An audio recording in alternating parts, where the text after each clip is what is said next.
Usijipambanie mwenyewe, bali kila jambo unalokutana nalo katika maisha yako, hebu kumbuka msaada wako katika Bwana wa majeshi, Mungu pekee ambaye amesema, tazama mkono wangu si mzito, wala sikio langu sio zito hata nisiweze kusikia. Lakini kwa sababu ya uovu na dhambi zenu ndio maana nimeficha uso wangu hata sitaki kusikia maombi. Vitu tunayopitia na kupambana nayo si yako, ni ya Mungu.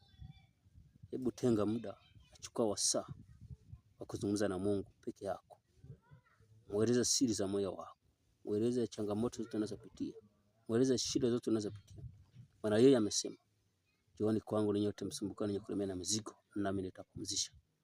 Jitihada yangu mjifunze kwangu, maana mimi mpole na mnyenyekevu wa moyo, nanyi mtapata raha nafsini mwenu.